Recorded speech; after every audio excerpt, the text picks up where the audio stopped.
So merong pagtiwala itong sa pagkakaalam ninyo, may pagtiwala itong si former Yusek Bersamin dito kay Congressman Leviste. Kaya sa kanya nagpunta. Yes. Okay.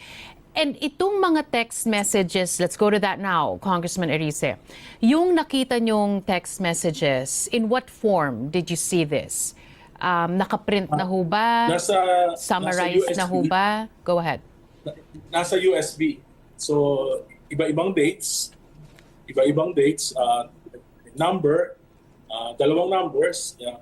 Allegedly, it's the number of President Marcos and the number of Yusek Bersamin. It's smart. Hindi ko na lang matandaan kung ano eh. Yung kay President Marcos, smart 0918 eh. Tapos kay Yusek Bersamin, tapos meron silang exchanges, mahaba eh, months of exchanges tungkol dito sa pagkakatanda ko, almost 8 billion na nakuha from flood control from Bernardo, from Yusek Bernardo, na ginamit sa Alyansa campaign. Naka-detail doon kung saan ginamit.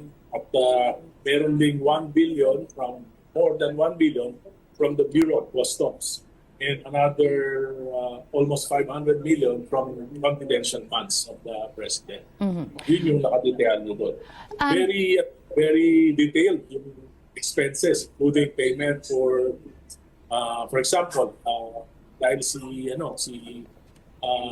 Congressman Chanco, yung campaign manager, may payment doon that went through him, yung payment ng entertainer, yung payment sa yung tulong sa mga alyansa senators. Yan lahat yan dumaan, according to the text messages, dadaan kay Congressman Toby Chapo. At kinausap ko nga si Toby, kinonfirm niya naman sa akin. Kaya lang, hindi niya raw alam kung saan galing yung pera.